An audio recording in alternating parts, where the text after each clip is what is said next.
So you've all just seen a slideshow of images of the project we're going to be talking about today, and that is Stuart Isett's Kyotoland. And I want to thank you all for joining us here on the Crit House. I'm Jeff Larson, and we are talking today about books.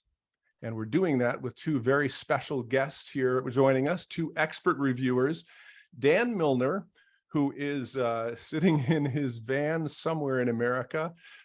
He is a former photographer. He is a journalist, and he now holds the position of Creative Evangelist for Blur Books. And that is one of the world's premier indie publishing platforms. And one of the great things about Dan having you on the program is that when I was working on my book, I watched all of your videos to learn what I was supposed to do.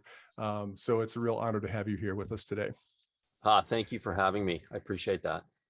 Our other reviewer today is Melissa Farris in the lower left-hand corner here. And Melissa, she is a designer and a photo editor. She's been making books for over 20 years. She is currently with a company called Union Square as a creative director as a New York City publishing house. And before that, she spent quite a few years as the creative director at National Geographic. And she was also a musician, and she is an author in her own right with her book published by National Geographic called Deadly Instinct. Melissa, it's great to have you here. Hi, thanks for having me. And I should say, Melissa, you were also very helpful when I did my little book as well. So thank you for that. And so this will be interesting. Our photographer today is Stuart Isett, and the book that we are going to be talking about that he has been working on for, Stuart, I think it's upwards of 20 years now, is called Kyotoland. Stuart is based in Seattle. He's based in Seattle. He is a commercial and industrial and editorial photographer. He has worked all over the world, and his clients include some of the world's leading newspapers, magazines, and corporations. And Stuart, maybe you can tell us a little bit about what the book, and then we'll have a conversation and see if we can help out a little bit. So this book was basically a project. I was living in Japan, and it was photographed from about 2000 to 2003. And I was living in Tokyo, but going through Kyoto all the time. And so it was a street level book, pounding the streets of Kyoto constantly. Basically, it was trying to do kind of an alternative view of Kyoto, because when I first arrived there, I noticed that it wasn't quite what I was expecting, having seen all those Jody Cobb photos and National Geographic and everything else. I suddenly realized that's not really Kyoto. Mm-hmm. So I spent 3 years pounding the streets, editing, creating these images, and then edited it into a book. And then I moved to France, and I tried to show it. And it was right when Memoirs of a Geisha came out as a movie. And I think the most famous quote was, "Why are there no geishas in your book?" So, and I feel like I need to blow it all up and start again. Well, that's what we're here for. So, yeah. So Melissa, Dan, do you have questions, or do you have answers for Stuart? Oh, I got all kinds of notes and things I can torment him with. But Melissa, go ahead. Well, I'd say first off, I love a caption, and maybe that's my years at National Geographic making me sort of very regimented in terms of wanting to know what I'm looking at. So I think there were, I saw the 2003 version, and I think there were captions on that. So I think that's an important thing to include, because you really, you get a lot of context. Okay. And then I think in terms of the way that it's set up, I think you've given yourself a big challenge with the landscape format and pairings over and over again. The format doesn't really allow you to take an image across a spread, and it also it forces you into comparing images which may not be sort of how you shot the project, right? So it's like Mhm. you're kind of always having to put something with something else. I mean, you don't have to, you can always just have an image single on a page with a caption next to it. So Mhm. I think I understand wanting to maximize your real estate and get as many images in as you possibly can. But I think in some instances, some of these images would breathe a lot better on their own on a spread. Sort of Mhm. like what you're talking about with the mat, if you will, around the image. You know, you can give yourself some room so that you can focus on one single image at a time. I love pairing, but I think you know, it's good to break it up. Okay. Yeah, that this is, you know, this is what the struggle is I got so kind of down this rabbit hole of these pairings that I never got out of it. Sometimes it's so you get too And close to it, right? yeah, I mean, I think one of the solutions might be just print everything out and throw it on the floor. Yeah, which is obviously, you know, the classic way of editing stuff. And I this time around I didn't do that. So it's probably where I need to go back to and start. What does the Creative Evangelist say? I'm lighting candles. I'm lighting candles as we speak. So, you know, I have a bit of a inside baseball here, inside trading, because I've known Stuart for a long time.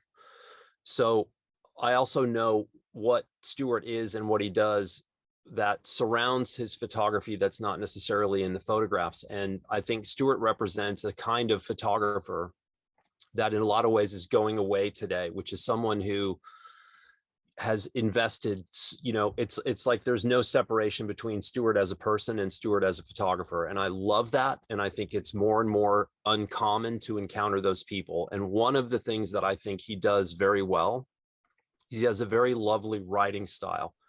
And it's a very personal style. And I completely agree. I made a couple of notes here. I think when Melissa said to break these images out on individual spreads, I totally agree. I think there's a lot of complexity in some of these images, and I think the complexity bounces off each other when they're paired against each other. I do think Stuart does well pairing images, but again, there's so much going on that I'd like to see individual images. But on the caption side, and I went back and forth with the captions because I think the captions that were in the 2003 book, to me, sorry, there's a giant insect on the table in front of me. Get it. The captions in the 2003 book, to me, were a middle ground. They weren't enough because I know the kind of writing that Stuart can do. So I would read those captions and I'm like, yes, you're giving me factual information, but I want the personal anecdote and the personal moment, because I know that inside that head, there's all kinds of details that hasn't been shared yet. And to me, as a photographer who's been looking at this particular style of work the vast majority of my career, this is the kind of work I love to do myself. It's the kind of photography that got me invested in being a photographer. I want to know more. I want to know more details of those stories. And I think to do that, you've got to separate these images, let them float by themselves, run across the gutter when needed, and just really sort of ease back a little bit and give everything a little bit more space. On the front end too, like I can read the essay about Kyotoland, but I am a sucker for illustrations. And I would love to see an illustration of where exactly this fits in the Japanese countryside and where it fits in association with Tokyo, and like the actual outline of where this place is, the size of it, the grid, how it's laid out. And I don't know if that's relevant to other people, but I've always found that fascinating, just to give myself a little crutch, a little bit more context. Sense of geography. Absolutely, because I don't really know. I've never been to Japan. It's been on my list forever. But if you told me, find Kyoto on a map, I'd be like, not exactly sure. So I would love to see a good illustration placing it. And again, I think I love straight reportage in a world that seems to be getting away from straight reportage. And so I think that to put the time in and make these images, but again, there's complexity in these, and I understand why you paired a lot of them together. But at the same time, I find myself staring at individual images for a long time trying to figure out what's going on. And I think that that's really the key, because obviously attention is the currency being traded these days. So if you can get people's attention to really study the complexity of these images, I think you're doing well. And then I've got a bunch of other ideas that are probably way in the weeds and ridiculous, but that's my job, is to make ridiculous suggestions and then get out of the scene as fast as possible. Well, that's why we asked you here. Melissa, what do you think about sort of you talked about a little bit about the layout. So he's got all of these images that are sized the same on every page.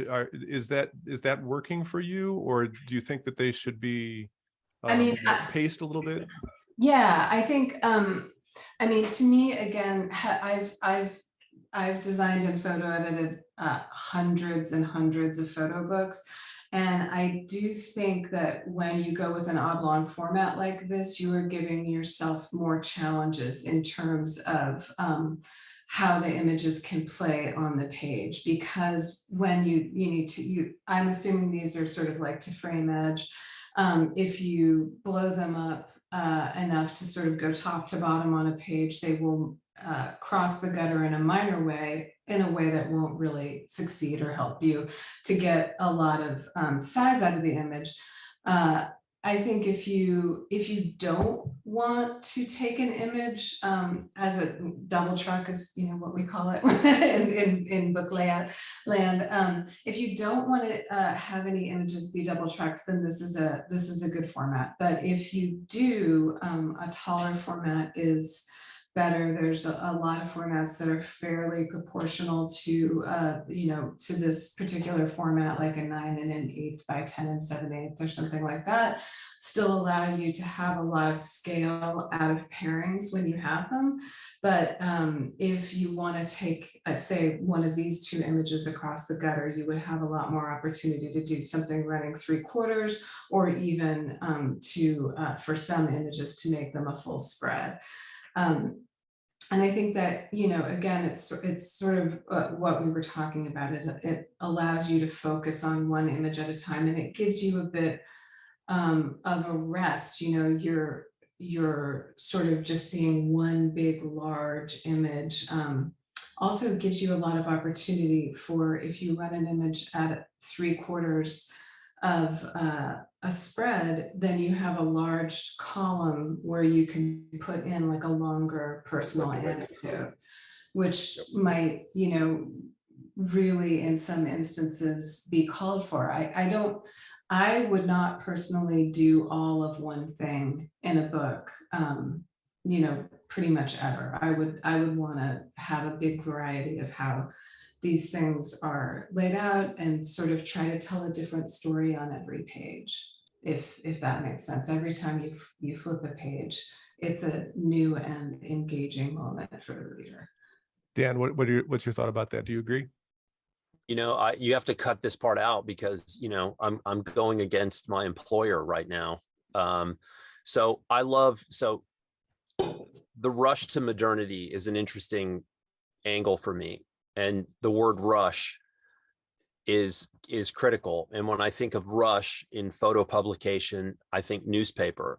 So I look at this in some ways, and I know this is where I give ideas to people that they may or may not ever want to talk to me again. But photo book is one thing. I look at this and think to myself, what would this look like as a newspaper publication, an oversized tabloid, maybe even published in, you could do one copy, one publication that encompasses the whole project, but you could also do a set of newspaper oversized tabloid publications, which would then allow you to break those anecdotes into column text, and also run big, bold, massive images across 6 columns, and then also design more like a newspaper spread. Exactly. Telex Iran was freaking me out when I first saw that book back in the early 90s, and I was like, what's this? But the newspaper, the tabloid aspect of it, to me would be an interesting take on this. And again, just basing this in the idea that there's there's sort of a pressure behind this project in terms of what's happening in the transition of Kyoto rushing into modernity. They're trying to get rid of this, and I love that daily tabloid, look at it, consume it, throw it away, get another one kind of aspect. Do you think this, Melissa, and Dan, do you think there are too many images in it? No, Right now, I mean, no? no, I don't think Just- there's too many. I think that you just have paired every single one. I'm not looking at this and thinking, oh, I'd get rid of that one. I'm looking at it and thinking, if I were delivered the full edit, I would do something probably pretty different with it. You know, just in terms of how I would arrange the images on the page, and again, the size of the book, probably the shape of the format. Well, so Yes. what is, Stuart, what is the size that you're proposing here? I don't actually see the. So the original one, which the 2003 version, which Dan referred to, was, you know, I did that on my old Epson printer. I did it like this, and I went to Perpignan, Visa pour la Marche, and cranked it out. The new version is this. So this is which is one of the dummies which is how big is that? So inches. Dan, what's that? It's 810 soft cover. 810 soft cover. I knew you'd know just by looking. So yeah, so yeah, and so I don't want to create, you know, one of these massive heavy tomes. This is not what it's supposed to be. You know, I wanted to have the kind, I don't want to say zine feel, but just kind of a cheap, not a cheapness to it, because I still want good quality print, but I want an accessibility to it. I don't want it to be a coffee table book. Yeah, but, I think you they know, do come with the soft cover, you know. Yeah, but the problem is like I was taught by a bunch of modernists, you know, who were just like, everything was just like boom, boom, boom, perfectly lined up. You know, it was just, this was the school I went to. Whereas the photographers I love, and I was just showing these earlier to Jeff, right? You know, these two guys. So Philip Blenkinsop, who was a roommate in Bangkok, and Bill Burke, who teaches in Boston, I believe. You know, and Philip, I'll just show you this briefly. He'll kill me if I show too much of it. You know, he assembled this in my room, and it was just tearing up sheets of paper and scribbling his notes on it. And this is clearly not me. But you know, typing up stuff, and he literally created these sheets on the floor of my apartment, and he was building this thing. And Bill's work is very similar. I'm not that guy, but I wish I was. So, you know, so let me ask you, I have this fantasy of being that guy, but I just can't do that. And so that I'm trying to find this middle ground between my very rigid views of how to assemble this and something like this, which I find a lot more engaging. Dan, you said you had a whole list of things, and I'm assuming you haven't gotten to them all. What are some other thoughts you have for Stuart? Well, one thing that just came up was, you know, Stuart, I hear you say that you're not that guy. So, you know, I remember when I saw Philip's book the first time, and I saw Bill Burke's work the first time, and I felt the same way. I was like, wow, you know, I would have never thought to do this. Was way back in, you know, early times in my career. I was like, this is really different work. But the reality is that this book, Kyotoland, has been percolating for quite a while now. And you've gone through many revisions of it. And the revisions are sort of the close to home revisions, whereas I think you actually are more of the person that are in those books, but I'm not sure you've given yourself the chance to actually be that person, which is to really take a chance and make something that potentially nobody else sees until it's a little bit more refined. But I think that, you know, you have the tools and the capability to do this stuff today. And when, you know, throwaway is an interesting term. I think that if you printed this tabloid newspaper, like with Newspaper Club out of the UK or something, in some ways it becomes a throwaway, but that's the point of the whole thing. And I think I like that because there's always copies in reserve. And you're basically saying this isn't a precious body of work. This is an important body of work, and I want to deliver it to you in this way because it's going to be very impactful, especially in this day and age. I was on the beach a couple of days ago in Maine. I walked for 1.5 miles. There were literally thousands of people. I saw exactly one person with a newspaper. I saw 10,000 people engrossed in their phones and one on a paper. That to me right there is an interesting element of turning things on their head today. And I think this work lends itself. I think your background lends itself, and I think your writing ability lends itself to something like that. But I don't think there's a right and wrong with that in terms of saying that's the only thing to do. But I know for me personally, I probably make 10 throwaway style publications for every hardcover photo book I make, or even going into a project. 99% of the projects I go and start today, I do not have photo book as the end result. I have more lo-fi, approachable, less I don't know. I mean, I think photo books are a lot of times there's, and again, I have 500 photo books in my house, so it's not like I don't like photo books, but I think that a lot of times those are designed for a very, very, very tiny specific audience, and not necessarily the audience that we may want to engage with overall. And I think anytime, with the tabloid kind of thing, I'm always curious when I see a story about a specific location, how those people in the location feel about that work. And oftentimes they're excluded from the final product. There's no engagement with the people who are in the photographs. And I think with a throwaway or zine style publication or tabloid newspaper style publication, there's a way to put it back into the community, to get feedback and to get those eyes and ears on the work that you actually created. Whereas with a photo book, just cost per unit wise, that's just not going to be possible. And again, I know these ideas are kind of odd, but I don't know, just what I was thinking about. Well, you actually got me thinking, because Japan is still very much a print country, and I remember when I showed this work a few times in Japan, I did some slideshows. I did one or two in Tokyo, and I did one in Kyoto. I mean, basically every Japanese friend under the age of 40 just loved the work, because this was, they understood what I was trying to do. They didn't want to see the perfect geisha and the little perfect courtyards and the little perfect, autumn colors and all. They didn't want to see that. So when they saw it, so actually, when I think about it, maybe I'm going to Japan in October. So you know what? I'm gonna talk to some people there, because maybe that's what I do, and then just distribute it around some cafes in Kyoto. No, I mean, I'm bizarre in my photo book habits. So leaving things on tables and watching people engage, consume, destroy, throw away, use it to prop up the table. I'm fascinated by that stuff. Again, I have a classic photo education. I was taught that a photography book had to be a certain thing. It had to be a certain shape. It had to have a serious forward, had to be hardcover, coffee table, all these things that it took me 20 years to realize that was not me as a photographer. I was more interested in other kinds of publications. And so getting this work in throwaway form back into this community, to me, is fascinating. It's the next chapter of where this project would go, if that is in fact something that you would want to continue. But it's just, I don't know. But it's so what I think, but if I were to put out, make 100 newspaper style things and put them around Seattle, nobody would look at it. But if I did it in Japan, I guarantee it would be picked up and looked at. It makes it worthwhile to have a trip to Japan then. Yeah. I'll have to piggyback on it. Melissa, we'll give you the last word. What's your last thought, your recommendation for Stuart and this body of work?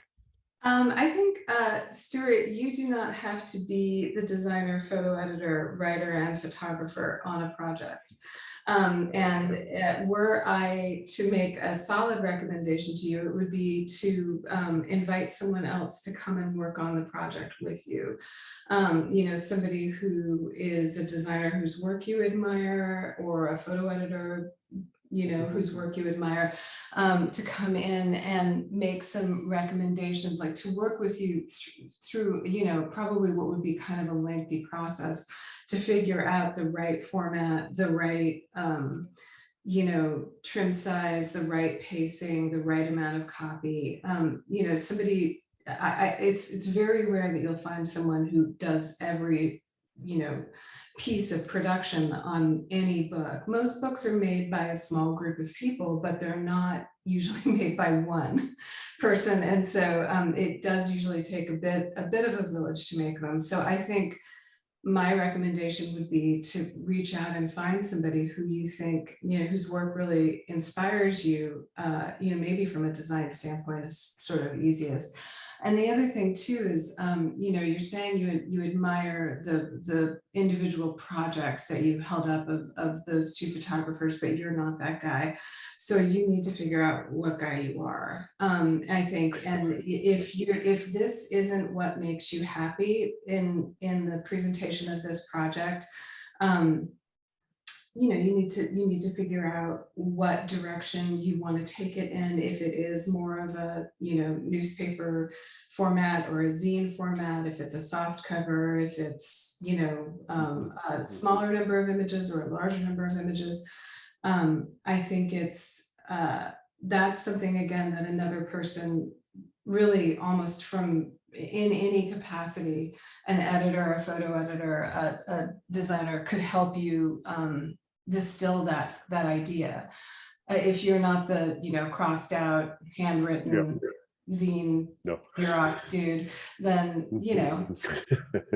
You know what? You've actually inspired me. I'm actually I have a name in my head from Japan. Great. Who you know, because I actually think now, when I think about it, a Japanese editor or designer might be better.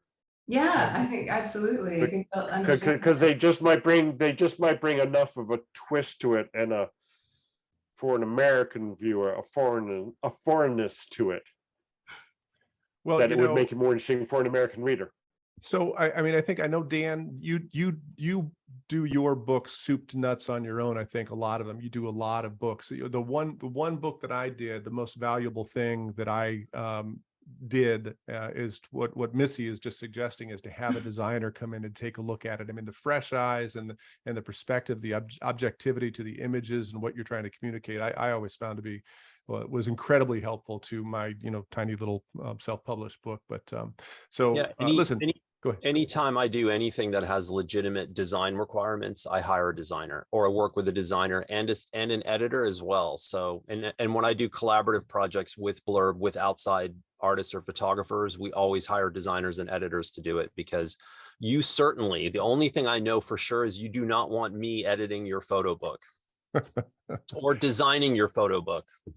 Well, Stuart, listen, thank you very much for showing Kyotoland to us. We're really looking forward to seeing what comes of it in the next. And please let us know when you get it published, because we'd like to take a look at it and talk to you about it again. Melissa Farris, thank you so much for your insight. Dan Milnor, pleasure to talk to you as well. We all thank you very much for watching the Crit House. I'm going to link up to a couple of videos that might be helpful if you're interested in books. Dan has one called Book Layout and Design Ideas. It's a Blurb Books video. We'll have a link to it here. And also How to Make a Test Book from Dan Milnor. Two things that might be a good resource if you're looking to learn more about bookmaking. And thank you all for watching the Crit House.